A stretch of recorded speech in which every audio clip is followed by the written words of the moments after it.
আলহামদুলিল্লাহ, এটা আমার আব্বুর লাগানো নতুন একটা নারকেল গাছের নতুন ডাব, মানে প্রথম ডাব। তো আমি ঢাকা থেকে আসবো বলে আব্বু আমার জন্য রেখে দিয়েছে। যদিও আমাদের অনেকগুলো নারকেল গাছ আছে, তারপরেও আর কি এই গাছটা একদম প্রথম ডাব হয়েছে। তো আব্বু আর কি ঢাকা থেকে আসার পরে এটা আমাকে বের করে দিয়েছে। তা আমি ভাবলাম যে কেন না আমি নিজেই কেটে এটা খাই। আমি এর আগে কখনো নিজে ডাব কেটে খাইনি, তো এবারই প্রথম খাচ্ছি। ইট ওয়াজ কোয়াইট ইজি, আর এটা অনেক ভালো লাগতেছিল আমার করতে। আর সহজে আমার বাবার বাসায় আসা হয় না, যখনই আসি তখনই আব্বু এরকম আমার পছন্দের জিনিসগুলো সবসময় রেডি করে রাখবে। আম্মু সবসময় আমার পছন্দের জিনিসগুলো রান্না করবে, আমি কী খেতে পছন্দ করি সবসময় সেটা আমার জন্য রেডি করে দিবে।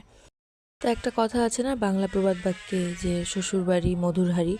তো আমার কাছে মনে হয় এটা শুধুমাত্র ছেলেদের জন্যই প্রযোজ্য, কারণ ছেলেরা বিয়ের পরে শ্বশুরবাড়িতে যখন যায় তখন তারা সেরকম আদর আপ্যায়ন পায়, তাই সেটা মধুর হাঁড়ি বলা হয়।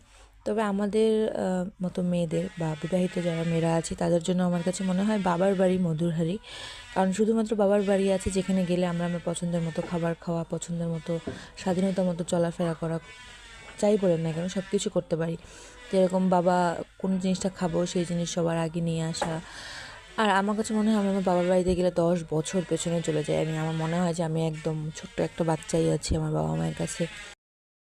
সব কিছুর জন্য আলহামদুলিল্লাহ।